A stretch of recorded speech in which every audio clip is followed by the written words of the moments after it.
There is a powerful force hiding underground where tectonic plates meet, and one forces another under it. This happens in the Pacific and Indian Oceans. Strain builds over centuries. The tension is unbearable until the megathrust awakens. The Earth shakes with a magnitude that can exceed 9 points, more powerful than any other earthquake. When the seafloor suddenly gets pushed up fast, it sends a huge ripple across the water, and a tsunami of huge force is out.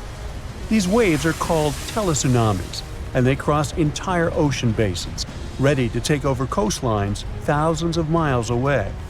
The thrust fault stretches over 600 miles. The Earth is not just shaking, it feels like it's tearing apart. This is the power of a megathrust earthquake. Those caught in its path will have to fight for their lives. Japanese authorities recently had to issue their first ever megaquake advisory. It happened because of a strong tremor on the edge of the Nankai trough ocean floor zone. In the end, most of the warnings were lifted, and there wasn't much damage from the 7.1 magnitude earthquake. Parts of southwestern Japan started to shake, and the superfast trains in Japan slowed down to stay safe, which made travel slower for everyone. But everyone is staying alert as they know about the risk of a megathrust earthquake that could happen within the next few decades in the Nankai Trough. The tectonic plate under the Philippine Sea is slowly sliding underneath the land where Japan is, moving just a few inches every year. The last big earthquakes from this area happened in 1944 and 1946, both with a magnitude of 8.1. These quakes have caused a lot of destruction in the country. The next megathrust earthquake in the region, if it does happen, could be between a magnitude 8 and 9. Scientists still can't agree on how likely this mega earthquake is to happen, but it could be up to 80% certainty. On the other side of the Pacific, scientists from the U.S. Geological Survey have studied a dangerous area along the U.S. West Coast. It's called the Cascadia subduction zone, and it stretches from northern California to northern Vancouver Island in Canada. Over the past 14,200 years, there have likely been at least 30 big earthquakes in this region. One major quake happens every 500 years on average. But for a long time now, Cascadia has been quiet, and it worries scientists. They think this might be because the area is locked, meaning the tectonic plates are stuck together and building up a lot of pressure. Eventually, the part of the seafloor could suddenly break and move by several feet. The shaking would be just 5 minutes, but it would create a powerful tsunami as the seafloor shifts that would last for 10 hours. If it happens, it's going to be the worst natural disaster in the country's history, according to experts. The ground on some inland hills could turn into something like quicksand. This would cause the hillsides to slide and crumble, taking down roads and bridges. Around 620,000 buildings could be badly damaged or even collapse, including about 100 hospitals and 2,000 schools. People in Washington state might have to take care of themselves without help for 2 weeks, finding food, water, and shelter on their own. Scientists are studying slow slip events, where the tectonic plates move very slowly over weeks or months, releasing some energy but not enough to stop a big one. Every time the magnitude of an earthquake goes up by just one number, the energy it releases is 40 times bigger. So we'd need about 1 million small earthquakes every day for 500 years straight to release the same energy as one huge magnitude 9 earthquake. But these small earthquakes might be clues that a bigger earthquake is coming. To better monitor the Cascadia fault, experts are mapping the fault more accurately and adding better monitoring tools offshore. Scientists receive over $10 million to install seismic sensors and seafloor pressure gauges on a fiber optic cable off the coast of Oregon. The goal is to be ready to warn people and potentially save lives when a big earthquake strikes. A sharp megathrust earthquake happened in this part of the world in 1964. It went down in history as the Great Alaska Earthquake and had a magnitude of 9.2. It lasted for more than 4 minutes, making it the most powerful earthquake in the history of the U.S. and North America. The ground shook so hard that it caused huge cracks and landslides. In Anchorage, many houses, buildings, and roads were destroyed because they weren't built to handle such a big earthquake. In some places, the land was permanently changed. For example, the coastline near Kodiak and Hinchinbrook Island was lifted by 30 feet. In other areas, like Gurwood and Portage, the ground sank by 8 feet. They had to rebuild roads higher so they wouldn't be flooded by the tide. A huge 27-foot tsunami wiped out the entire village of Chiniga. Many coastal towns were heavily damaged, not just by the earthquake, but also by tsunamis and the fires that followed. After the main earthquake, there were thousands of smaller aftershocks for months. A moderate earthquake of magnitude 4.4 shook Los Angeles in August 2024. Once it was over, the LA Fire Department checked around the city and didn't find any major damage or anyone hurt. In the nearby city of Pasadena, which is close to the earthquake's epicenter, a water pipe burst inside City Hall and everyone had to leave the building. Thankfully, there was no danger of a tsunami. The best we can do to avoid panic in such situations is to be prepared. Japan is one of the places on Earth where earthquakes happen the most because it sits on the edges of 4 tectonic plates. Around 1,500 of these earthquakes each year are noticeable. Because of this, the people in Japan have learned to live with earthquakes. The 1950 law set a rule that buildings should be able to handle earthquakes up to a magnitude 7 without falling apart. An update 30 years later said that buildings should only have minor damage in such earthquakes and still work as usual.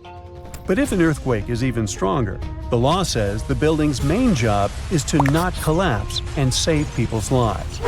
At the most basic level, buildings are made stronger with thicker beams, pillars, and walls so they can handle shaking better. Another technique is placing special pads made from materials like rubber at the base of a building.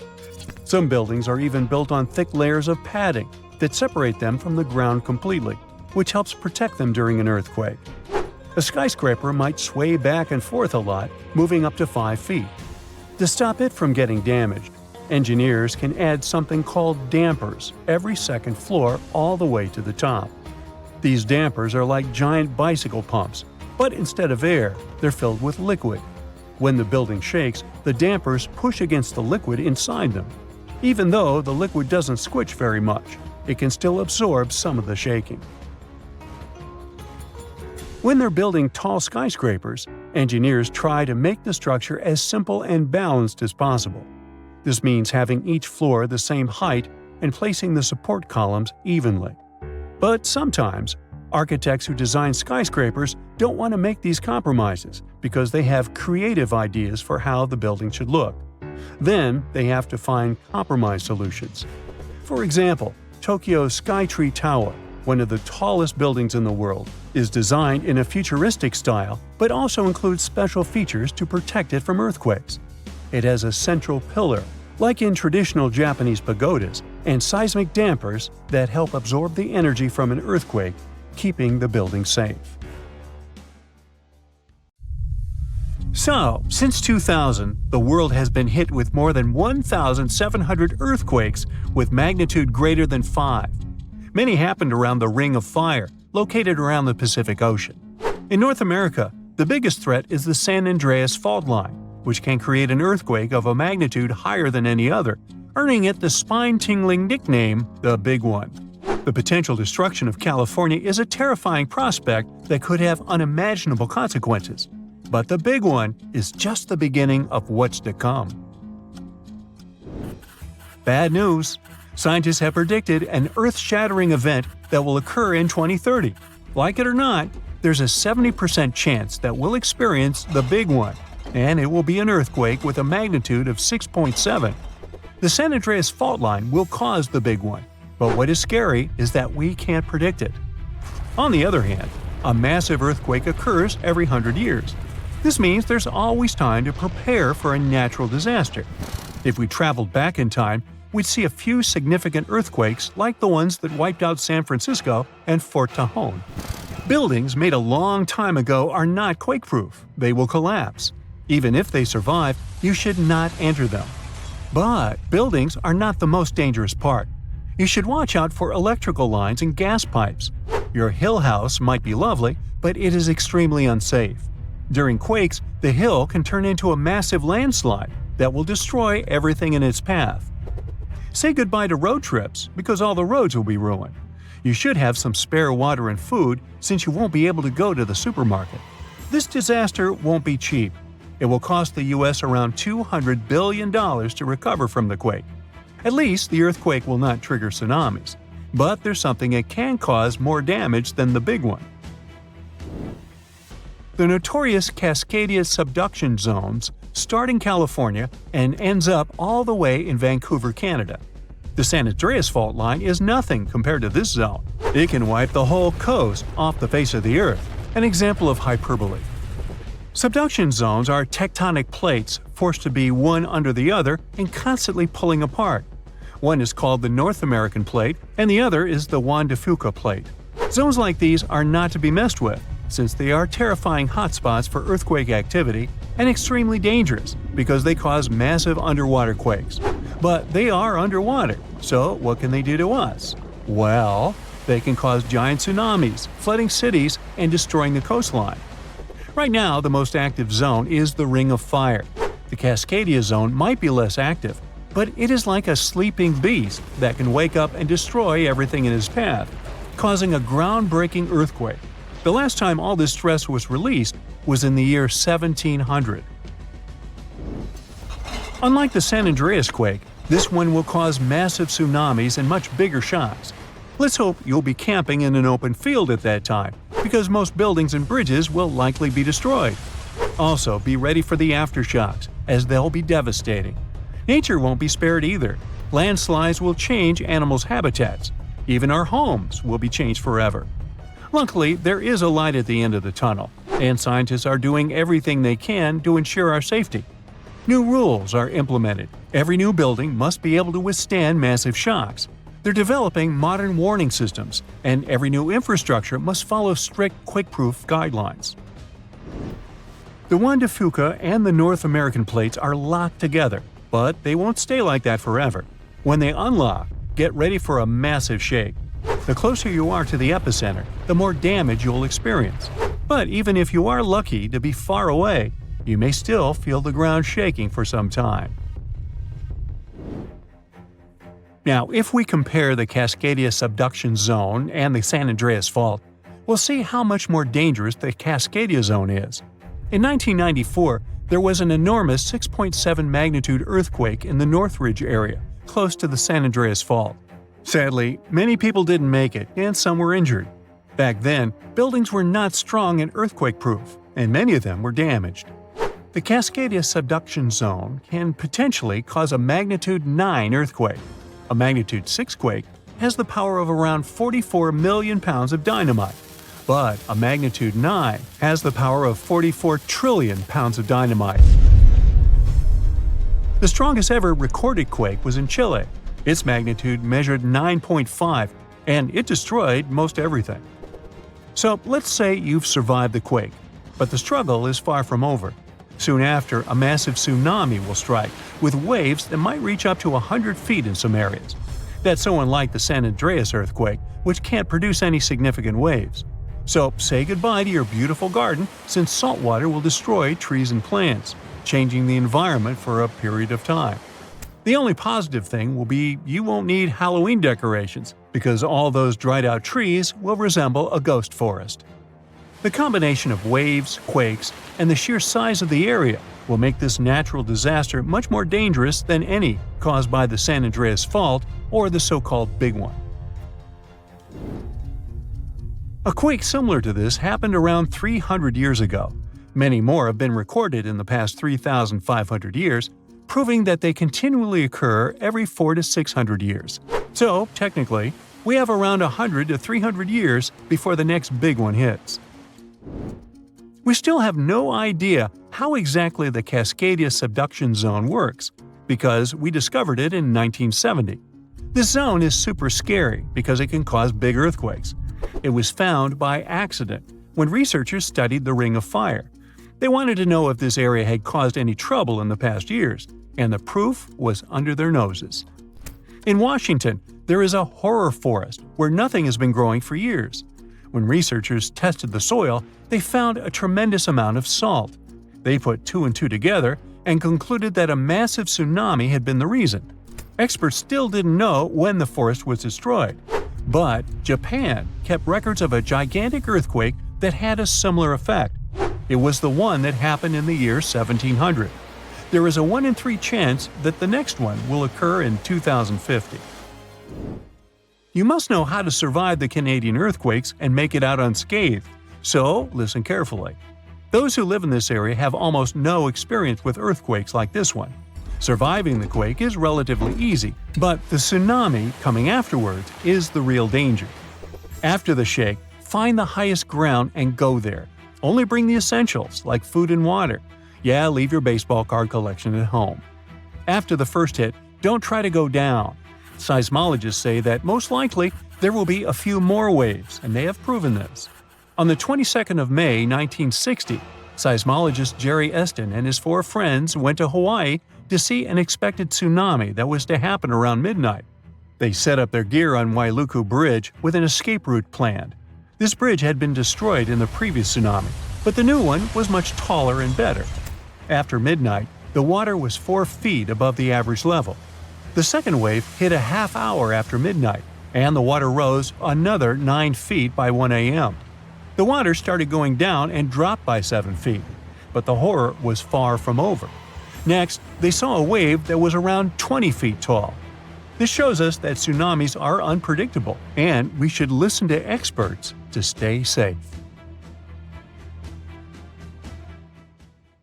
A magnitude 15 earthquake has the potential to completely destroy our planet and evaporate all the water in a matter of seconds, leaving Earth uninhabitable. Over 500,000 earthquakes happen annually, but none have a magnitude of 15. 90% of quakes occur in the terrifying Ring of Fire zone located around the Pacific Ocean. The ground there is like jello. It shakes almost constantly. The most powerful earthquake to have ever struck Earth had a magnitude of 9.5. That much power can lengthen or shorten the day. But there's probably an earthquake in the confines of your own home now caused by a speck of dust landing on a table. But it has a power of negative 15 magnitudes. Earthquakes happen when tectonic plates move. They're like Lego pieces that are not properly secured, and when they move up, down, or hit one another, the ground also moves, triggering earthquakes. This tectonic energy acts like a battery. It stores energy for a long time, up to 500 years. When this stored energy is released in a sudden burst, the consequences are horrifying. Even the strongest structures submit to this relentless force that leaves a trail of destruction in its path. In some instances, earthquakes can even trigger tsunamis, amplifying the chaos. Such a crazy amount of power can split the ground open and cause severe damage. The strength of an earthquake is measured by the Richter scale, but now it's being replaced by the moment magnitude scale. When there's an earthquake, we hear about how strong it is. It's usually from 1 to 10. Luckily, we haven't had a Richter scale earthquake yet. The most powerful earthquake to have ever happened in modern history occurred in Chile in the 60s. It was around 9.5 on the Richter scale, and it altered Earth's rotation and messed up the length of the day by around 2 milliseconds. It also triggered a massive tsunami and affected a vast area of 155,000 square miles. The Richter scale doesn't actually have a limit. Still, anything above 25 doesn't need measuring, because if that ever happened, we would simply turn into dust, and nobody would care to measure this disaster. As we said, the strongest earthquake had a magnitude of 9.5. If this magnitude had been just 0.5 stronger, it would have created a ruptured line 2,174 miles long. That is almost 7 times the size of Wyoming. A magnitude 11 earthquake would create a crack halfway around the world. Massive tsunamis would hit coastal areas, destroying everything, and Earth would get into a massive environmental crisis. If you love hiking, you would have new mountains to explore, created by the terrifying earthquake. Even the temperature would increase because of volcanic eruptions and the resulting greenhouse gases. It would turn our planet into a hot oven. The safest places would be far away from any buildings, seas, oceans, and mountains where there would be a low chance of a landslide. Countries unprepared for earthquakes would be totally destroyed, and cities would turn into piles of rubble and dust. Going up on the Richter scale would only make things worse. But don't worry, an earthquake of that power is impossible. Earth's crust doesn't have enough energy to produce such earthquakes. But there is something that has much more power and can produce mega earthquakes.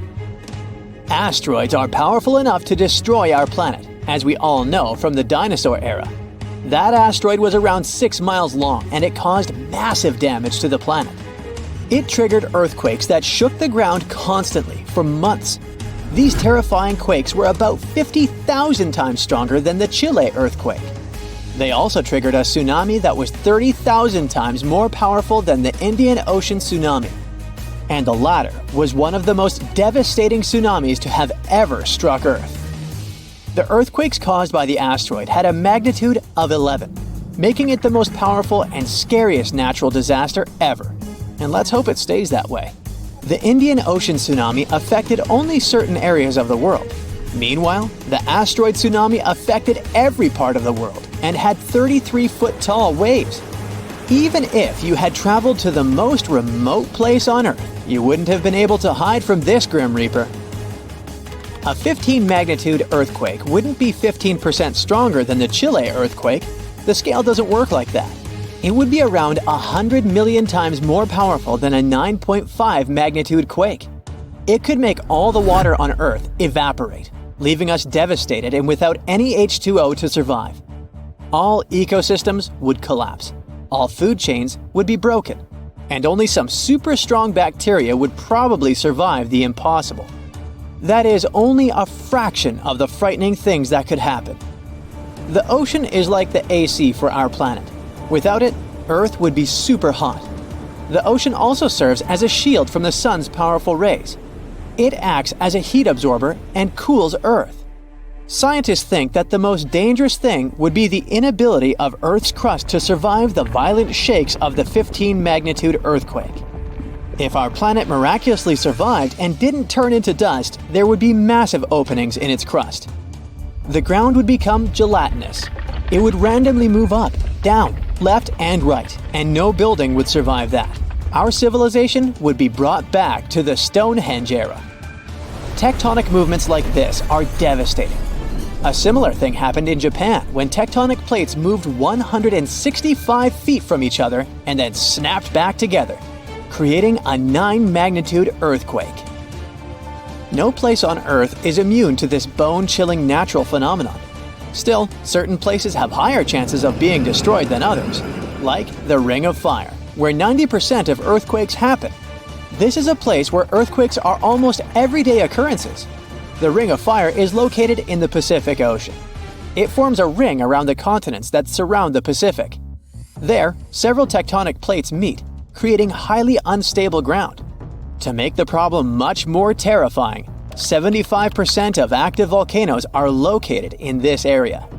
90% of dormant volcanoes are also there, making this place extremely dangerous. Scientists carefully study this region to find a way to predict when the next earthquake might strike. The Ring of Fire is not the only place at risk of earthquakes. In California, along the San Andreas Fault Line, 2 tectonic plates have been storing power for more than 200 years. The San Andreas Fault is 715 miles long and has the potential for a massive earthquake. This region has its fear of violent earthquakes like the one that happened in San Francisco in 1906. It had a magnitude of 7.8 on the Richter scale. Scientists' predictions are terrifying. They say that the chance of a 6.7 magnitude earthquake is very high in the area.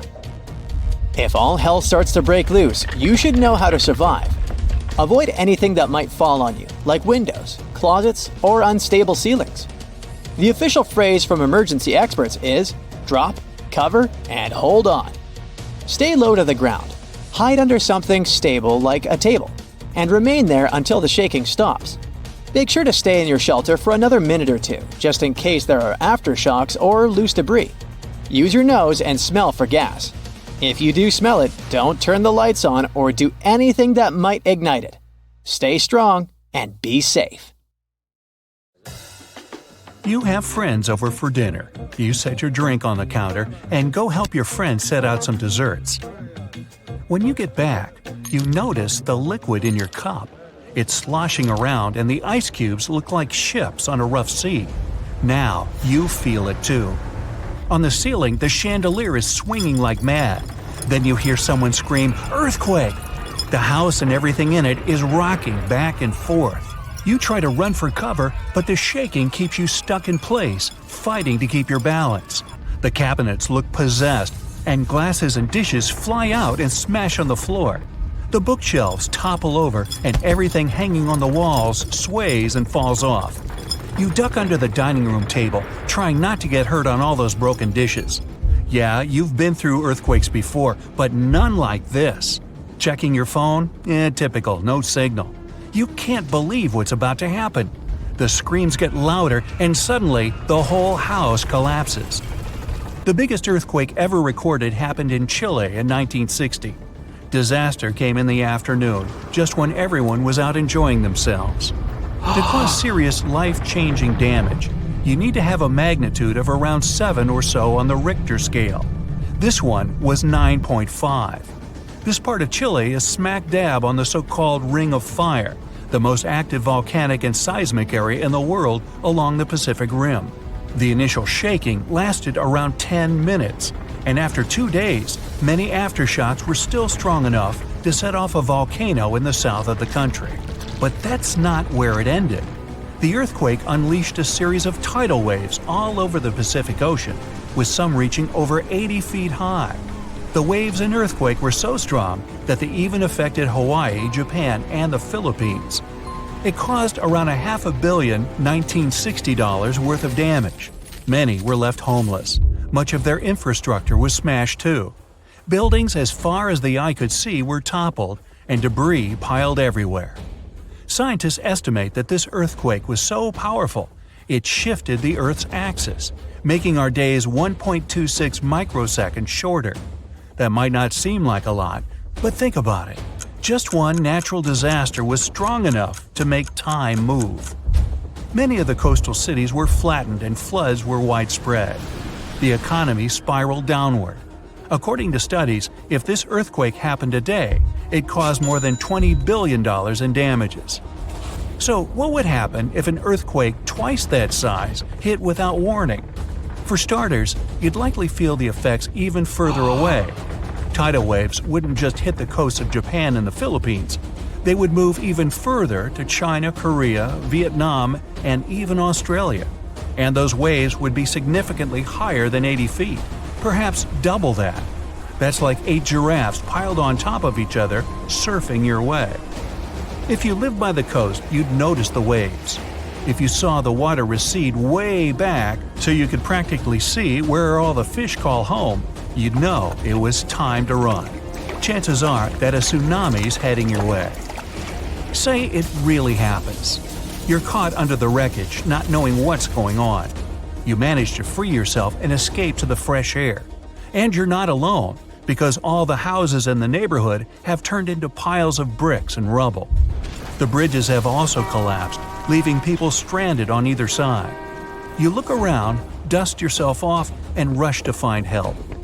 Fire trucks and ambulances drive between the broken-down cars and rubble. You try to make it to your car, but the aftershocks are still hitting, and you're getting tossed to the sidewalk. With all the cell towers down, you can't call anyone on your phone. Your knees are shaking, but you manage to power through. Once you reach your car, you see it crushed under a boulder, like a giant soda can. You continue on foot and eventually reach downtown.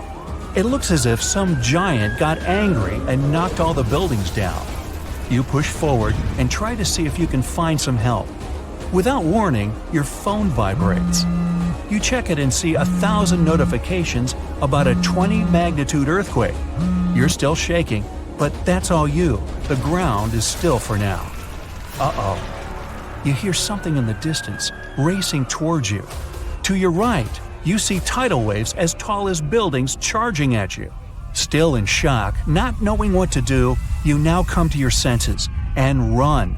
You don't even know which way to go. There's a tsunami right behind you, and in front of you are broken down buildings with rocks and concrete still falling everywhere. Wait, there's a building that's somehow still standing. You need to get on top of that thing. You reach the elevator, but it's jammed. Not surprising. You bolt up the stairs as fast as you can, tripping on broken glass and plaster, but always managing to get back up. You look out a window and see the water. It's so close. You're nearly at the top. A few more flights and… whoosh. The water forces its way into the building and drags you down at least 2 floors. You can barely see anything. Still, you know you must swim up. But the water keeps forcing you downwards. After about 30 seconds, you manage to swim your way out and continue climbing to the top. You scramble to the top floor and collapse on the roof. You're safe for now. The tidal wave is still going strong, plowing its way through the ravaged city center. Your phone is now waterlogged and useless. You have a perfect 360-degree view of your town covered in water and debris. The ground starts to shake again. Maybe you'll just sit around until this is all over, waiting for the rescue helicopter. But then, a loud explosion that almost breaks your eardrums shakes the ground even more. Off in the distance, smoke is rising, and soon it covers the entire sky. Darkness hides the morning sun. That's when you can see lava shooting up into the air and landing nearby. The lava forms into a river, flowing its way into town block by block. With this much seismic movement and the high intensity of the earthquake, the world's tectonic plates have shifted so that magma is pushing its way to the surface. From the earth, steam begins to vent. Then the heat hits you. You see the magma cover the ground like a blanket, eating up every car in its way. What's worse is that the magma is melting the foundations of the buildings that managed to withstand the earthquake and the tsunami. The buildings in the distance are now sinking and collapsing into the raging lava pool that's replaced your town. One by one, every building descends. That means, the building where you're standing is also swaying. It's about to fail. That's when you see the light. You look up and see a helicopter above in the distance. You wave your arms, run around, jump, anything to get noticed. And it works. The chopper makes a few circles and finally drops you a rope ladder. As you're lifted in the chopper, you take a good look at the world below you as it wriggles around like noodles in a strainer.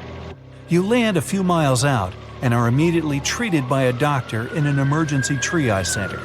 You were one of the lucky ones. A year later, the tsunami water has receded. The lava that flowed inland has cooled, but all that magma permanently changed the ground below it, and the whole town is gone. The disaster has thrown the entire country into a financial nightmare that'll last decades. It takes months to survey the town, making sure there's no dangerous electrical wires or busted gas pipes anywhere. They're rebuilding your town farther inland from where the old one was. In other towns, they rebuild directly over the ruins. In others, they just decide to move everyone to a nearby city. An earthquake in Indonesia began in 1829 and lasted a mighty 32 years. It reached its climax in 1861 and hit a magnitude of around 8.5.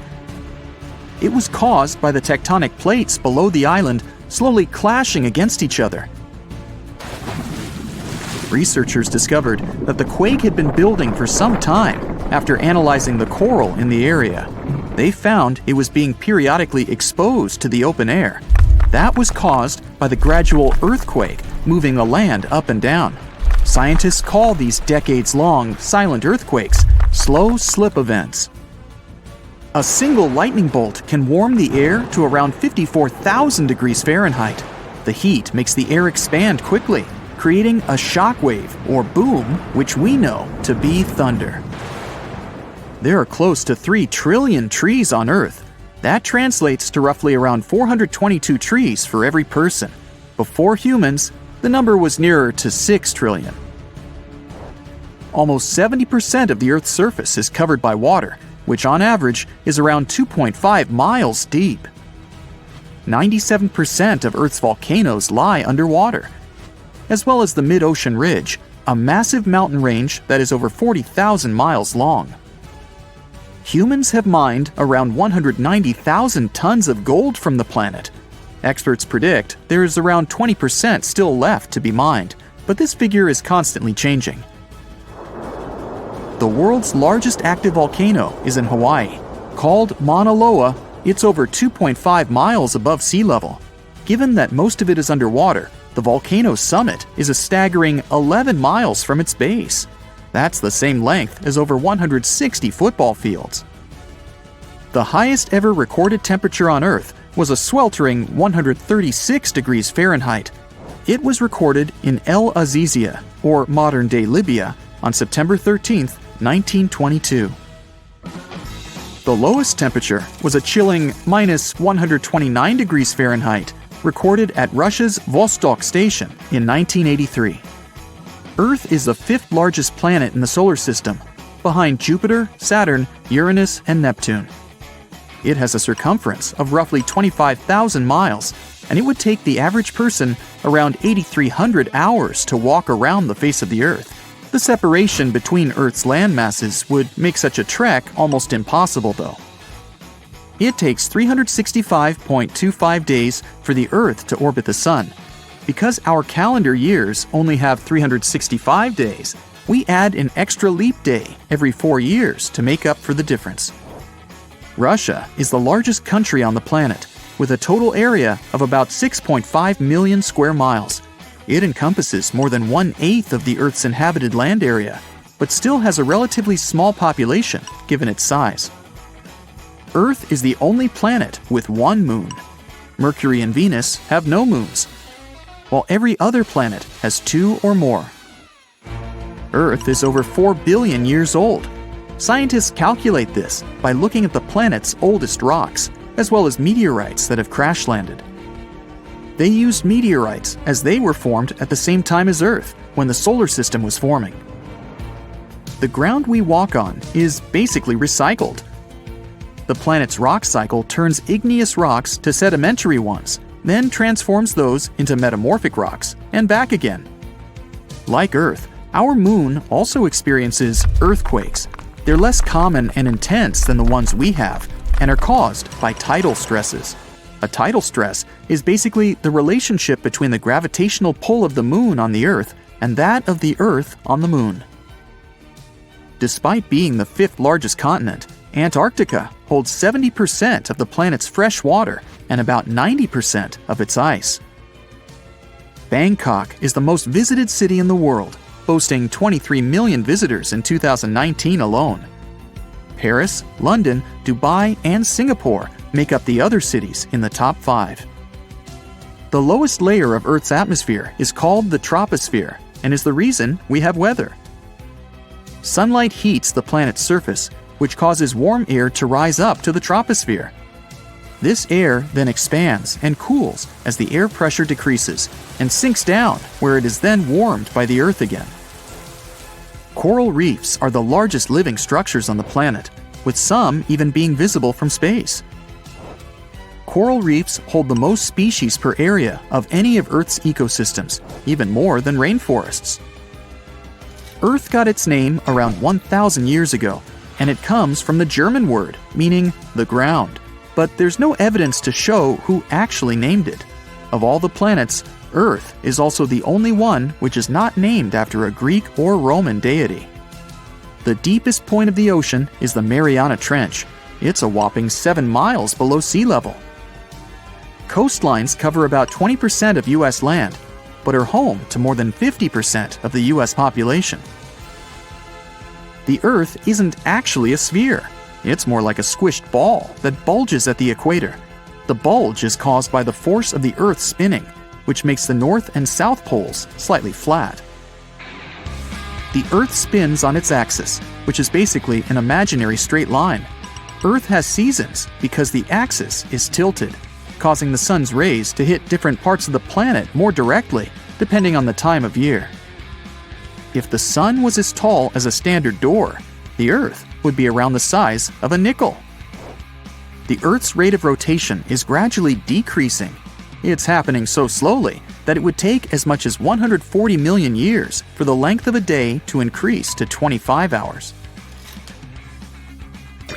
Get equipped for any season with brand new Brightside merch. Click the link and grab your print. The biggest animal on Earth is the Antarctic blue whale. It can reach lengths of 100 feet and weigh up to 400,000 pounds, which is around the same as 33 elephants.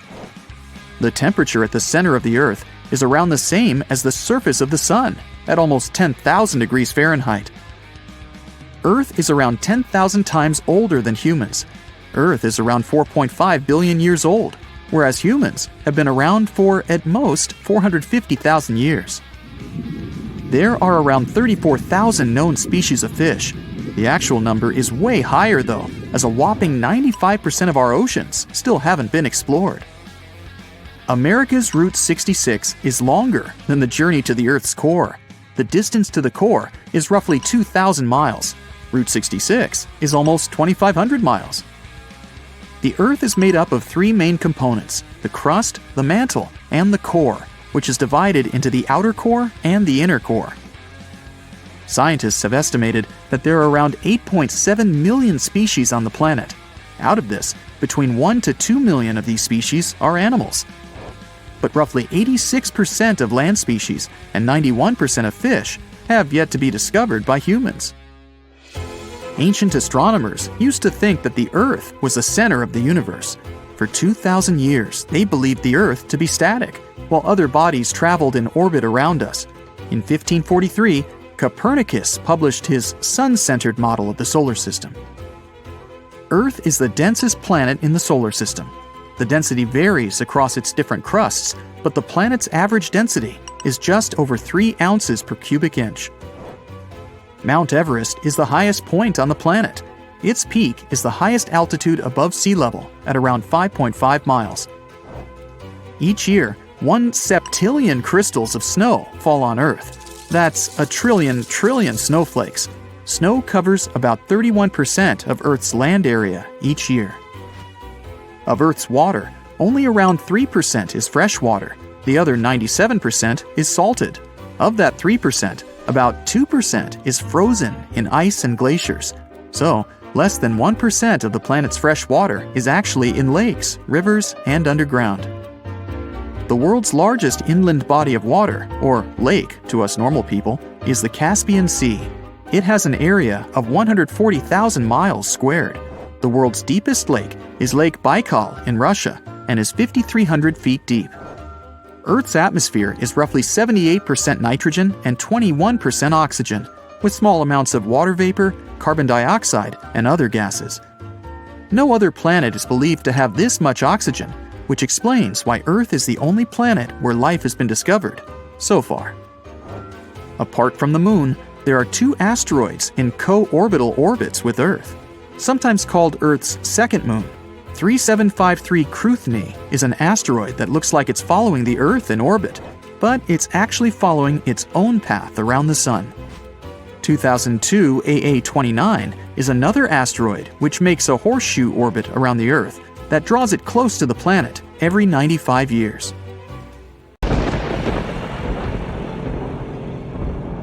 For hundreds of years, people in the US have reported hearing strange, loud booms. These mysterious sounds are called skyquakes. And yep, it's a real thing.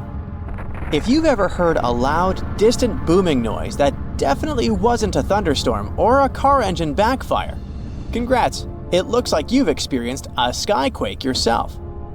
People report them all around the globe, from the US to India and Japan.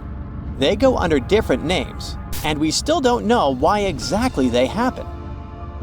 Sometimes these booms come together with earthquakes. People heard them during the New Madrid earthquakes in the early 19th century and up until January 2020.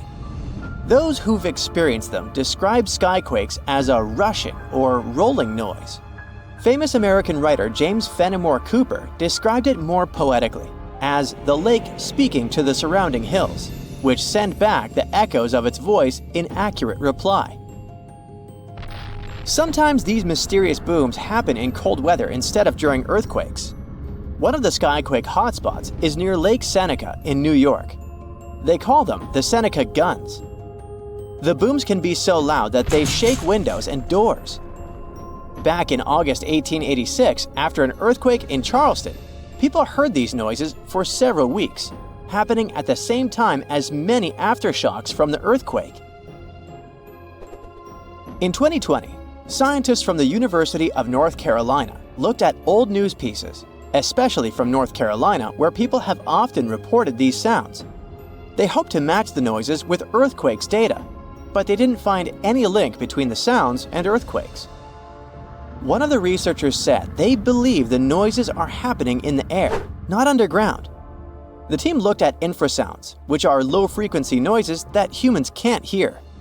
They found signals lasting 1 to 10 seconds that matched the times when people reported hearing the booms, but nothing is certain here. Some people think that solar flares, underwater tsunamis, or caves collapsing under the sea cause skyquakes. Others believe the sounds come from planes making loud sonic booms. But that doesn't explain old records of skyquakes from the past before planes were even invented. Some scientists think a type of meteor called a bolide causes these booms. These meteors blow up when they hit Earth's atmosphere. If this happened above thick clouds, the sound would get louder and travel far, but we wouldn't find anything on the ground. Another idea is that gas might be escaping from the bottom of deep lakes, like Lake Seneca. If you think skyquakes are bizarre, let me introduce you to fog bows. They also go under the name of white rainbows, ghost rainbows, or cloud bows. They form in a similar way to regular colorful rainbows, but are much wider. Rainbows happen when there are big raindrops in the sky, and you can always spot them on the opposite side of where the sun is shining. Fog bows are made by tiny droplets in fog or clouds instead of big raindrops, and they also appear opposite the sun. If you want to see a fog bow, you need to look for it in a thin fog when the sun is bright. You might catch one when the sun starts to shine through the fog, or if you're near the ocean where fog often forms. Because the water droplets in fog are so tiny, fog bows don't have bright colors like rainbows. They might even look all white, or just have faint colors. Some fog bows are hard to see at first because they blend into the mist, but once you spot them, they're easy to recognize. The next rare weather phenomenon you gotta watch out for is thunder snow. You guessed it right. It's a special type of thunderstorm that happens during a snowstorm. Unlike regular thunderstorms that often strike in the spring and summer, thunder snow is much rarer because it happens in the strongest winter storms, like big blizzards, and at the same time needs warm air, which isn't a frequent combo. So, for thunder snow to happen, there needs to be moisture in the air, some instability, and something to lift the air like rising winds. Just like in normal thunderstorms, lightning can appear when you hear thunder. Thunder snow lightning usually goes from cloud to cloud instead of hitting the ground, and the thunder sounds different too, more like a low rumble instead of a loud boom, because the snow muffles the sound. You aren't so likely to get struck by it, but it's still important to stay inside when you hear thunder to stay safe. Northern Lights fans, this one is for you. Scientists noticed a new kind of glow in the sky that looked like a purple streak. They nicknamed it Steve as a joke, but later gave it a more scientific name: Strong Thermal Emission Velocity Enhancement, Steve for short. Steve is actually a fast-moving stream of super hot gas that always moves west and only shows up before midnight. They wondered if something like Steve could happen after midnight, but moving in the opposite direction. And now, scientists think they found the anti-Steve by looking at data from a research station in Norway. In December 2021, they took a picture of a bright purple streak stretching for 620 miles in the sky, and it only appeared after midnight. Satellites from the European Space Agency also measured the conditions in this part of the sky and found that the ions were moving eastward. Steve's late-night twin hasn't been officially named yet, but it would be cool if it was called Sam, which is short for Steve after midnight. If you've ever seen snow on a sunny day when falling from the sky without a single cloud, it must have been diamond dust. It's a special kind of weather with millions of tiny ice crystals forming close to the ground. These ice crystals float slowly in the air, kind of like how dust floats in your house. When sunlight hits these crystals, they sparkle like diamonds. Unlike regular snow, diamond dust can fall from a cloudless sky, which is why they sometimes call it clear sky precipitation. It happens because of temperature inversion. Normally, it gets colder as you go higher up from the ground. But in a temperature inversion, the cold air stays near the ground, and warmer air sits above it. The warm air has more water vapor, and when it mixes with cold air near the ground, it turns directly into ice crystals, and diamond dust is born. For this to happen, the air near the ground has to be really, really cold, way below freezing temperature. Diamond dust can fall for days, but it's so light that it usually doesn't pile up on the ground like regular snow. A fall streak hole, also known as a hole punch cloud, is next on our list. This big circular or oval-shaped gap sometimes appears in certain clouds. These types of clouds float high up in the sky and are often made of tiny water droplets that are colder than freezing, but they haven't frozen yet. These special water droplets are called supercooled, and they need a reason to freeze. Ice crystals give them that reason. When a plane flies through the cloud, it can bring those ice crystals into the cloud. Once the ice crystals are there, the supercooled water droplets freeze quickly, get bigger, and start to fall from the ground. This creates a hole in the cloud, and as more nearby droplets freeze, the hole gets bigger and spreads outward. Any tornado is scary, but a fire tornado takes the horror to a new level. These bad boys are spinning towers of flame and ash that form when there's extreme heat, strong winds, and uneven ground. The intense heat from the fire causes hot air to rise quickly. Cooler air from the sides rushes in to replace it and creates strong winds. When winds from different directions meet, it makes the fire spin like a tornado. It gets stronger and can even create its own weather. It pulls in flames, ash, dirt, and anything in its path. The winds can reach speeds of over 140 miles per hour, and these fire tornadoes can last for more than 20 minutes. When you mention your plans to travel to Tristan da Cunha, the chances are your friends won't even know where this remote island is located. No wonder. Tristan da Cunha is considered the most remote inhabited archipelago in the world, with the nearest populated land, St. Helena, around 1,500 miles away. There are only 229 people living on Tristan da Cunha now. In such a close-knit community, everyone is someone's cousin, uncle, or maybe just a friend, but everyone knows each other for sure. There are as few as 10 last names on the island, representing just 10 families. Getting there is quite an adventure. There are no airports on the island, which means your journey will be primarily by sea. Typically, it requires a days-long voyage from South Africa. Only 3 ships regularly service the island, with fewer than a dozen trips each year. Some cruise lines may include it in their itineraries, but travel arrangements must be made well in advance, due to limited berths available on the ship from Cape Town. And you'll also need landing permission. While Tristan doesn't have traditional hotels, there are several guest houses, and you might also have the chance to stay with a local family. They will provide you with a place to sleep, 3 meals a day, and laundry services. 88% of what you pay goes directly to the island family, and only 12% is tax. By the way, the accommodation is surprisingly affordable. It was around £65 for a full board in 2024. Yep, they do use sterling, being a part of overseas British territory. But there's also this local currency called St. Helena Pound, used at parity with sterlings. By the way, it's only been around 80 years since the island started using actual money. In 1942, the naval station began paying cash wages, and it helped Tristan Islanders to move from a barter economy to a cash-based system, and allowed them the novelty of making their first cash purchases. Just a heads up, pack everything you might need before you go, as you definitely won't come across Walmart there. I mean, don't get me wrong, there's a supermarket and all, but it's just not the way you're used to, with endless shelves displaying endless oversized mayo jars. Tristan's Island store, often referred to as the supermarket, lacks plate glass windows and flashy advertisements, and let's be honest, it looks like an abandoned barn from the outside. Still, it plays a crucial role in providing essential goods to complement locally produced foods and woolens. If a resident wants to buy something, they must place orders months in advance for items that arrive with incoming ships. The store operates Monday through Friday.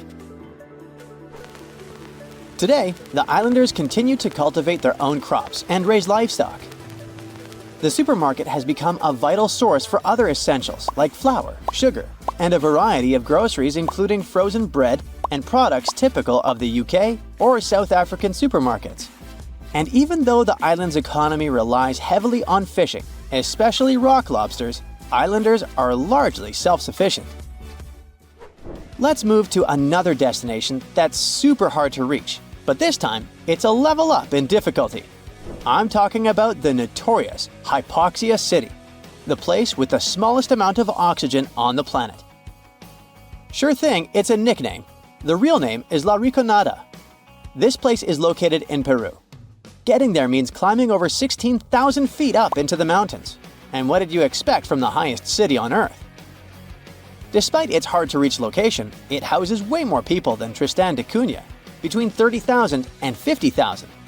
And while the island in the middle of nowhere looks idyllic, the Peruvian city of La Rinconada has very different looks.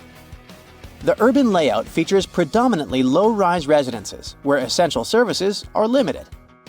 La Rinconada is without a reliable supply of running water and lacks a sewage system. The community does not have a waste collection service, which forces residents to either burn or bury their garbage. Moreover, up until the early 2000s, La Rinconada did not have access to electricity. Most things, including the most essential foods, must be brought here from outside. Despite originally being a miner city, right now it has a wider range of activities to make your living. Some people are busy with trading, food, clothes, you name it. Others provide services, and some people even open public restrooms. Architectural-wise, La Rinconada has very little to offer. The pattern is quite predictable. Huts made from corrugated metal that are unstable and rusting. The choice of materials is dictated by practicality. These metal sheets are the lightest and easiest for miners to transport to the glacier. Unfortunately, the homes lack proper insulation, leaving residents shivering in the cold even though they have access to wool from local sheep, which is an excellent insulator. Sturdier rock homes exist but are rare, typically inhabited by wealthier miners. While the architecture might not be particularly captivating, the vistas certainly are. In nearly every spot in La Rinconada, a glance upward reveals La Bella Durmiente, or Sleeping Beauty, a massive glacier towering over the town. Getting to La Rinconada is very hard. First, you'll need to fly into Alejandro Velasco Astete International Airport in Cusco, Peru. Once you're in Cusco, you can catch a train or a bus to Puno, which is right by Lake Titicaca. Here's where it gets a bit tricky. The only way to really get up to La Rinconada is by hitchhiking or finding a ride into the mountains. There might be some buses, but they don't run on a set schedule. If you're up for it, you can rent a car, but be warned, the roads can be pretty rough and tricky to navigate. So a little extra caution goes a long way on this adventure. Unlike Tristan da Cunha, where they adopted cash back in the 1940s, La Rinconada doesn't rely much on it. The economy of this place is based mainly on gold mines. The mines are unguarded, unregulated, and often dangerous. Miners work for 30 days under a cachorreo system, where on the 31st day, they're allowed to take as much ore from the mine as they can carry as a form of payment. La Riconada has no bank, but it has many storefront fund transfer agencies, which miners use to wire money to their families. Still, they never know how much they're gonna send. Our next destination is Svalbard, a place that might seem unwelcoming due to its climate. But locals embrace everyone with open arms. No visa is required if you want to visit or even work there. Located near the top of the world, Svalbard offers a unique and remote charm. The capital, Longyearbyen, is home to a fascinatingly diverse community, with over 50 nationalities represented among its 2,400 residents. You might even spot a polar bear wandering into town on occasion. The living space is compact. There's just one grocery store, and the streets are numbered instead of named, adding to the town's distinctive feel. Longyearbyen also boasts a university center with around 300 students. Interestingly, every student must learn to use firearms for safety in the surrounding wilderness. Originally, it was founded as a mining town, just like La Riconada, but the focus has shifted mainly to tourism. However, a quirky tradition remains from its mining days. Visitors and residents alike take off their shoes when entering hotels and restaurants, a practice born out of the need to keep coal dust at bay. The last destination for today is Palmerston Island, a remote coral atoll in the Cook Islands, located about 290 miles northwest of Rarotonga. Famous traveler James Cook visited it on June 16, 1774, and the place was uninhabited at the time, despite ancient graves found there. Today, the island supports a small population of just 25 residents, primarily descendants of 19th century English sailor William Marsters. Marsters arrived in 1863 with 2 Polynesian wives and later added a third. He fathered 23 children. Fishing is the mainstay of the local economy, resembling subsistence living due to the island's isolation. Modern amenities and communication services are available. Although there's no airport, cargo ships visit periodically. You step on the surface of the moon. It's unusual. You definitely feel lighter here, and it's easier to walk. You decide to check out that obsessive idea of yours, jump on Earth's natural satellite. And even despite your bulky spacesuit, you literally fly up into the air. Woohoo! Anyway, you continue your walk on the surface of the moon when you feel something strange. The ground under your feet is it shaking? It feels as if an earthquake has just started on the moon, but that's simply impossible. Or is it? Surprisingly, your gut feeling hasn't let you down this time. Moonquakes do exist. In fact, there are 4 types of moonquakes that are strong enough to be detected from a large distance. There are deep moonquakes occurring more than 430 miles below the surface. Then there are meteoroid impacts. Thermoquakes occur when the frigid lunar crust expands. It happens when the morning sun illuminates the satellite after a 2-week-long deep freeze lunar night. And there are also shallow moonquakes. They're the only ones that are similar to earthquakes on our planet.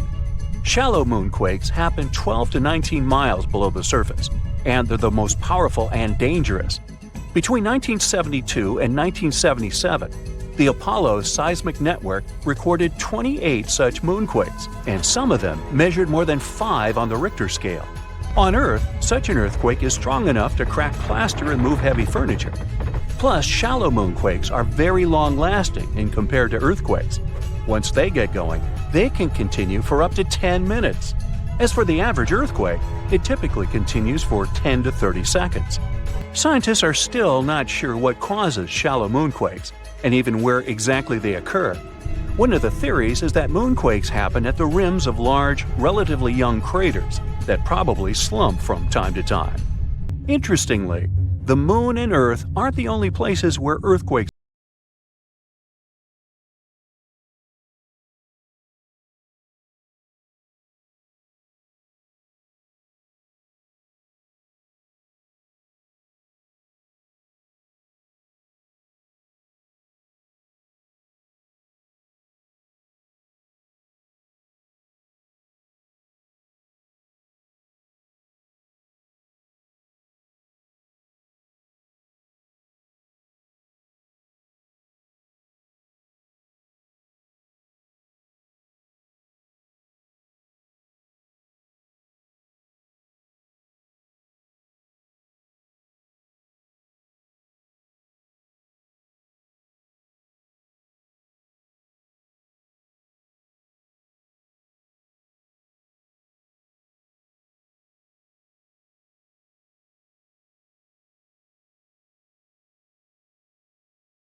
of when an earthquake might occur. Earthquakes can be triggered by volcanic eruptions or, let's say, meteor impacts, but most of them are caused by the movements of our planet's tectonic plates. Earth's surface consists of 15 to 20 constantly moving tectonic plates. Pressure increases when they shift, and this can make the crust of our planet break. San Francisco is moving toward Los Angeles right at this moment. The speed of its movement is about 2 inches per year. That's as fast as your fingernails grow. It's happening because the two sides of the San Andreas Fault, which is the continental fault extending 750 miles through California, are slipping past each other. So, in several million years, Los Angeles and San Francisco will be neighbors. Lakes, ponds, and canals become slightly warmer and start to stink before an earthquake. It happens because gases get released when tectonic plates shift. Most animals feel these signs and change their behavior. For example, scientists noted toads completely disappearing before an earthquake in Italy in 2009. But as soon as the natural disaster was over, they returned. Even after an earthquake is over, you might still see water sloshing around in your swimming pool. There's no need to worry. This is a phenomenon called a seiche. The water can keep sloshing around for hours after the earthquake is over. For example, the pool at the University of Arizona lost some water from a seiche caused by an earthquake in Mexico that occurred 1,200 miles away. On February 27, 2010, a massive earthquake started in Chile. It measured 8.8 on the Richter scale. As a result, Earth's crust in that region was ripped so dramatically that a city called Concepcion moved 10 feet to the west. Another earthquake resulted in the tallest mountain in the world, Everest, shrinking by 1 inch. It happened in 2015 when a magnitude 7.5 earthquake caused several Himalayan mountains to decrease in size. The Japanese used to believe that earthquakes were caused by namazu, a giant catfish that lives submerged in the mud under the Japanese islands. The fish would thrash about, causing seismic activity. As for the ancient Greeks, they were sure that a powerful sea deity, Poseidon, produced earthquakes by hitting his trident against the earth when he was angry. According to Hindu mythology, 8 elephants hold Earth in place. They are, in turn, balanced on the back of a ginormous turtle, standing on the coils of an even larger snake.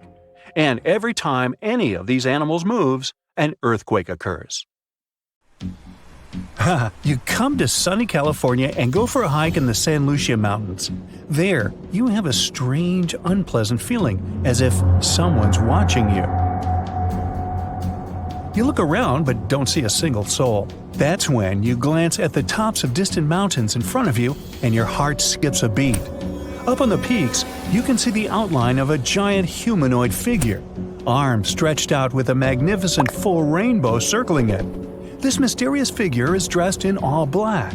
You can't make out any facial expressions or detail, but you can see it moving. Then it vanishes right before your eyes.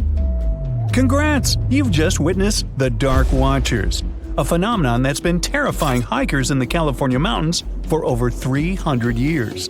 Even now, scientists can't give an exact explanation for this mysterious appearance. What we do know is it's completely natural. Probably. One theory claims that there are no silhouettes at all. The human brain just thinks up images created by shadows the clouds cast on the mountains. Over the centuries, people share stories about this legend, and their minds begin to show it, building recognizable objects. The same can happen to you, like when you see the contours of a human face on a burnt piece of toast or the shape of a dog in a passing cloud. The most accepted scientific explanation is what's called a Bakken specter. It's when sunlight gets bent by drops of fog or clouds. That explains the rainbow surrounding these figures. As for the shadow, it's only your own being stretched and projected on the mountains before you. After all, these figures usually show up when the sun is behind the witness. Natural or not, the vanishing mysterious figures scared the wits out of you. So we head to Antarctica. Snow, ice, and more blinding sun. Yep, it's a desert too. The light is almost blinding. You squint, and off in the distance, you see something red sticking out from all the surrounding endless white. As you get closer, you realize it's a waterfall, an ominous red cascade flowing from the glacier. Splashes fly in all directions and stain the white snow. Don't worry, these so-called blood falls are nothing of the sort. Millions of years ago, hey, I wasn't around then, a glacier formed over a pond and blocked access to sunlight, heat, and oxygen. Then the pond managed to break through the glacier with a little trickle of water.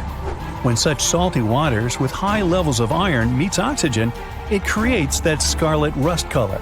This is the only waterfall of its kind in the world. As soon as you come to the Namib Desert, you immediately notice something very strange. Sprinkled among the dry grasslands are almost perfect circles of dirt where nothing grows.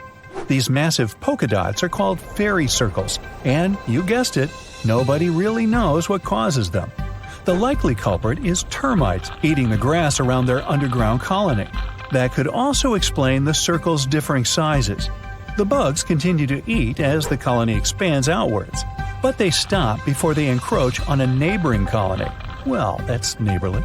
The patches where you do see grass show a sort of boundary separating different termite populations. So goes the theory. Heading down to Australia's Lake Hillier. Your eyes don't deceive you. Yes, that lake is bubblegum pink and is perfectly safe to swim in. The giant pink puddle is a salt lake, and it's not the only one of its kind in the world. Salt lakes are pink because of a kind of algae and other microorganisms living in them. They produce a red pigment to protect themselves from the sun. What's unique about Lake Hillier, though, is the water is still pink even if you scoop it up into a glass, and it remains bright pink all year round. The same can't be said about other pink lakes. Southeast Asia. You see a tree that looks as if someone poured paint all over it. But the rainbow eucalyptus was painted by nature. Its unusual bark changes colors over time, like a kaleidoscope. It starts off as a bright green shade, then red, orange, purple, and finally brown. Then the colorful cycle starts again. Blood rain looks more terrifying than any horror movie, but in reality, there's nothing strange or unnatural about this weather phenomenon. People have known about such scarlet-tinted rains since the times of ancient Rome. Sometimes, powerful winds lift red dust into the atmosphere and carry it far, far away, to another galaxy. In the end, this dust gets mixed with clouds, which colors the rain. By the way, dust from coal mines can make the rain black. Pollen is responsible for yellow rains, and some other kinds of dust can turn rainwater white. Back in 2009, people in Ishikawa, Japan saw a kind of rain no one's ever seen before. It was raining tadpoles. The first reason was that the wind that day was so strong, it lifted and carried all those tadpoles away in no time. The second possible reason was that big birds such as gulls just dropped them while they were flying to their nests. Some scientists believe these creatures were hauled off the ground by a waterspout and rained down later. By the way, that day people found not only tadpoles, but also frogs and fish instead of puddles. And yep, it can be raining worms too. Some people claim they've seen snake rains. Yikes! And instead of common raindrops, people have watched translucent jelly-like blobs falling down from the skies. Now, Australian spiders are notorious, and to frighten people, they've even learned how to rain. Spider rains are a pretty common thing in Australia because of ballooning. They climb up trees, then spin strands of silk, and that's why the wind can carry them away. Usually people don't notice it, but when it's wet, hundreds of spiders climb up to more desirable places. People say that when it rains or snows, it's possible to see spiders literally drift down on those webs as if they were balloons. If you ever travel to the Mekong River, you'll probably have a chance to see glowing balls rising up from the water and beelining straight into the air. The locals call these the Naga fireballs. Sizes may vary, so these reddish balls can be as tiny as a cherry and as large as a watermelon. During the night, you can see dozens and sometimes even thousands of fireballs. Scientists don't have any solid explanation why it happens, but it's probably flammable gas released by the marshy environment. Still, a local superstition claims it's all because of a giant serpent living in the Mekong. Now, shelf clouds look like something from a sci-fi movie. They form when warm and moist air gets caught in a thunderstorm updraft. These ominous clouds most often mean a storm is coming.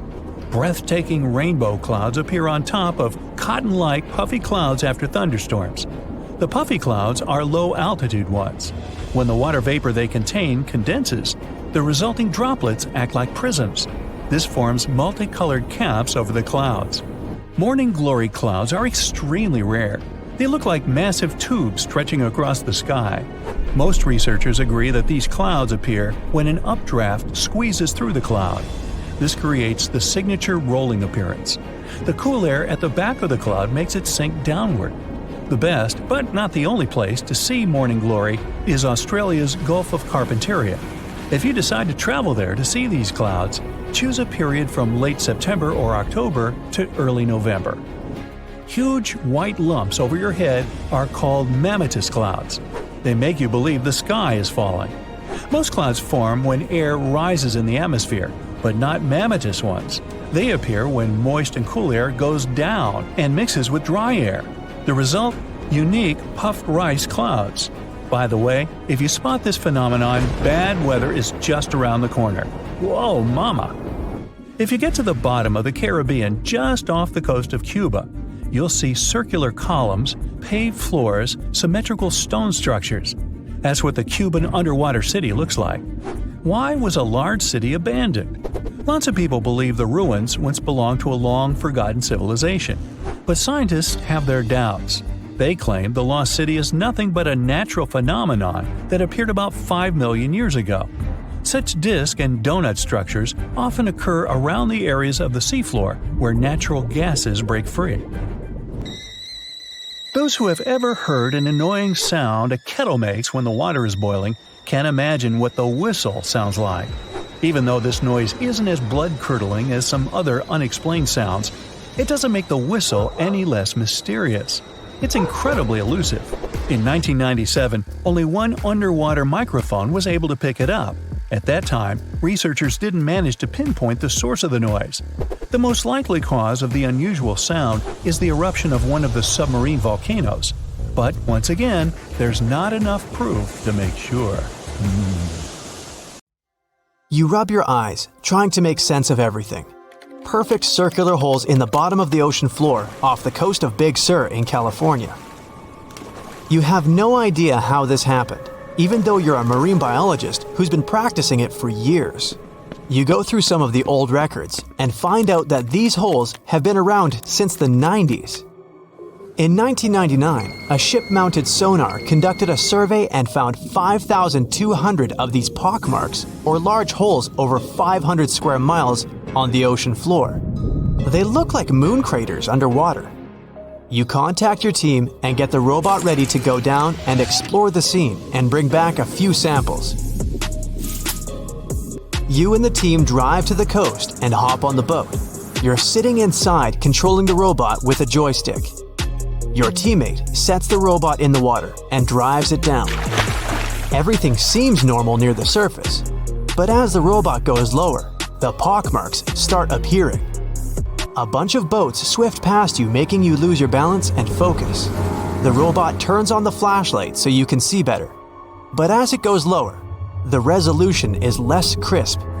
It almost reaches the bottom, and the holes are smooth and nearly perfect circular shapes. Some of these holes that were visible in the sonar reading measure more than 30 feet across and 15 feet deep. You show the rest of your teammates the images, and they're shocked.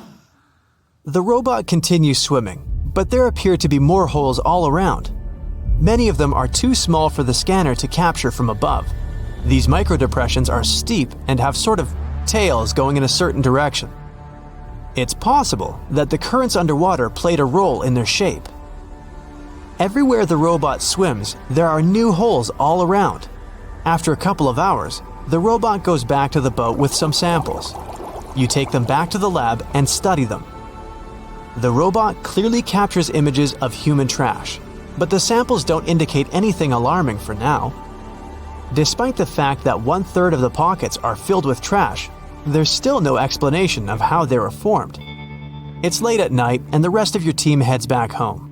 You're passing out in the lab, still trying to find some answers. You wake up the next day, and while cooking breakfast, you get this idea that maybe these holes are gases venting out, which could be harmful to marine life. You quickly get the robot and sail out to the ocean once more.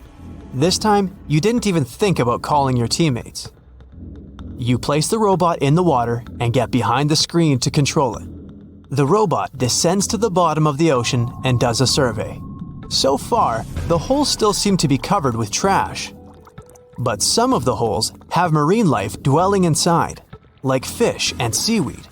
After much scanning, it doesn't look like they're producing any bubbles, which means there aren't any gases venting out, but you're determined to find them. After a while, you reach one of those large pock marks, and the robot starts scanning around. You find some bubbles coming from a source, but the robot can't reach it. It swims around trying to find a spot, but nothing. You bring the robot back to the lab and work on it. You attach some mechanical arms on it that can lift things and move them. You bring the robot back down to the same spot, but the bubbles aren't as frequent as before. You use the arms to move some of the trash and find out that the bubbles are being produced by a group of crabs chilling next to a pile of plastic. Bingo! The bad news is, you still don't have a clue why the microdepressions and pockmarks exist. As you try to control the robot to go back to the surface, an octopus wraps its tentacles around it, pulling the robot down. You struggle with the controls and push it to maximum power, but the suctions of the octopus are too strong to break off. It's a game of tug-of-war with the octopus and your robot. It takes the robot under a pile of trash, thinking it's lunch. But you use the arms to maneuver the robot out and swim back to the surface. You go back to the lab even more confused. The robot has collected more samples for you to study.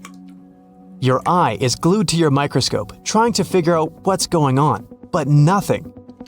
You decide to do a carbon dating test to determine how old these holes are. After a while, you check out the results and are even more stunned than before. They show that the holes are around 400,000 years old, so it's likely that human trash wasn't the cause for all this. You pull many all-nighters trying to figure out the truth. You gather your team once more and hold a small press conference about this. You claim that this may be something we should be extremely worried about, but you still can't tell them more than what you know. With all the brain work put together, you find out that the large pockmarks haven't changed or been active for more than 50,000 years. The newer holes were most likely created by human trash settling in the bottom of the ocean floor. The marine life gathered some of this trash like plastics and discarded fishing gear and created homes for themselves. This is why around 4,500 of the holes are newer and have trash in them. But it still doesn't answer why the holes appeared in the first place.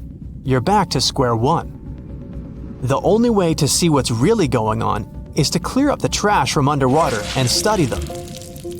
The story makes headlines in the local community and catches the attention of a cleanup crew. You organize a trip to the ocean and begin the extraction of all the trash. Many cleanup boats arrive and everyone drops down a net to collect the trash. You send down the robot once more to make sure the nets are hitting the right spot. As most of the trash is being collected, many marine life animals scramble and try to find a way to escape. Everyone makes sure not to hurt them. After a couple of weeks, all the holes are cleared up from the trash. You do another sonar scan from the surface and can see the holes clearer than before. But you still don't have an answer for this. You do some more research trying to see if any other holes appeared around the world. On the other side of the country is a mysterious blue hole off of Florida's Gulf Coast. You catch the nearest flight to Florida and make an appointment with the scientist in charge of the expedition. Blue holes are underwater sinkholes that open below the seabed. Just like on the surface, the underwater world also has sinkholes. This one is called the Green Banana and is 150 feet below, and the hole is 435 feet deep. You dive with some special gear with the rest of the team to a barren ocean floor, and the hole is right there in front of you, looking like an oasis in the desert. You and the rest of the scientists are surprised by the diverse marine life dwelling within. Some sea turtles swim past you, and even sharks. These ones don't harm humans. Halfway through, you reach a narrow path, which makes it difficult for humans to pass through. But everyone is careful. There are corals, sponges, mollusks around the corner. You collect some samples and go back to the lab. Blue holes in general are richer in nutrients than barren lands and host plenty of unique marine life. They're quite common and don't pose any sort of threat to anyone. After making the connections, you don't think the holes off the coast of California have anything to do with blue holes. The mystery goes on. The strongest earthquake ever to strike east of the Mississippi River that happened over 200 years ago was never over, according to some scientists. Most earthquakes last seconds to minutes, and the official record breaker so far is a silent one in Sumatra that was going on for 32 years. This slow slip event triggered a massive quake and a tsunami. So if it's true that the new Madrid earthquake is still sending aftershocks, we'll have a new top name for this sad list. The earthquake started in December of 1811 with a powerful quake in a sparsely populated part of northeast Arkansas. They felt the shaking almost 1,000 miles away in the White House, and the tower bells were ringing in Boston, even further away. It even made the mighty Mississippi flow backward for a few minutes over new waterfalls formed by shifted ground. The town of New Madrid, Missouri, completely disappeared in the disaster. The Earth wouldn't stay still until the end of January the following year, when things got serious again. A massive quake hit, this time near the junction of the Ohio and Mississippi rivers, right in the Missouri boot heel. Geologists believe it was a rupture on the New Madrid Fault, putting even more strain on the nearby Reelfoot Fault. Just when people thought it couldn't get worse, another 2 weeks of trembling passed, and the Reelfoot Fault snapped deep beneath New Madrid. Down in Tennessee, about 15 miles south of New Madrid, the ground uplift created Reelfoot Lake. Steamboats were chugging along the river, with thousands of trees floating and acres of woods torn apart by the quake. In St. Louis, Missouri, which is 160 miles away, buildings were badly damaged, and chimneys fell in Cincinnati, Ohio, 400 miles away. People all the way in Montreal, Canada, over 1,000 miles away, felt the earthshake. Seismologists have registered about 200 small earthquakes in the New Madrid seismic zone every year since 1974. Some researchers believe that up to 30% of those were aftershocks from those big quakes back in 1811 and 1812. In parts of the U.S. where there's not much tectonic action going on, these aftershocks could keep rumbling for years, maybe even centuries, after the big ones hit. Aftershocks are the Earth's way of releasing all that built-up stress from the main quake. When the ground shakes from the first earthquake, it puts a lot of pressure on the rocks nearby. And when those rocks can't take it anymore, they crack, causing even more shaking. That's the aftershock. And they can be pretty intense, especially right after the main quake, but weaken over time. Not all scientists agree that contemporary earthquakes have to do with those from 200 years ago. We mostly associate faults with those lines where Earth's plates meet. But there's a whole network of those right under the center of the North American plate. They're like relics from 750 million years ago, when North America was part of a supercontinent called Rodinia. When Rodinia started to break up, it left behind these rifts, weak spots in the Earth's crust that run deep beneath the modern Midwest. It could explain the earthquake action. An international team of geologists decided to take a fresh look at 3 major earthquakes that shook North America and end the debate. They used a new math method called the nearest neighbor. It says that if earthquakes are too close in space, time, and magnitude to be independent background events, then one is assumed to have triggered the other. Depending on how you look at the numbers, somewhere between 10 to 65% of the recent quakes in the region could be aftershocks of those historic earthquakes. And a huge quake that hit Charleston, South Carolina at the end of the 19th century might explain up to 72% of the earthquakes in the area since then. But not all places are the same, so the scientific debate continues. In 1774, British explorer James Cook noticed a glow in the distance. It was the volcano of Mount Yasur in Vanuatu. This bad boy had been spewing lava and ash ever since, and it's quite likely that it's been doing that for way longer. The volcano has been sitting at alert level since October 2016, which means things are really unsettled around there. They've even marked off a 2,000-foot radius around the crater to keep people safe. There have been low to moderate outbursts, shooting out ash, gas, and steam, and some bigger blasts throwing stuff outside the crater. Satellite images have picked up on some hotspots of sulfur dioxide plumes, showing that Yasur is still cooking up a big storm down there. Stromboli, one of the volcanic islands near Sicily, officially has the Guinness World Record as the longest continuously erupting volcano. It has been putting on a fiery show for over 2,400 years straight. Ancient sailors nicknamed it the Lighthouse of the Mediterranean. Most of the time, Stromboli's just spitting out spatter, but every now and then it throws in some lava flows or shoots up some moderately high fountains. Sometimes you might even catch a glimpse of steam-driven outbursts. Over 200 million years ago, the world went through a major makeover, with not one, not two, but 4 massive volcanic eruptions changing the game. It all happened in Rensselaer, a large chunk of island that used to be a supermassive volcano stretching across what's now British Columbia and Alaska. This volcanic activity might have helped dinosaurs grow from cat-sized critters into giants we saw in Jurassic Park. It kicked off a 2-million-year rainy season. It made the whole world hot and humid, and the dinos just loved it. Researchers dug deep into sediment layers beneath an ancient lake in China to uncover these secrets. They found traces of volcanic ash and mercury, clear signs of those epic eruptions.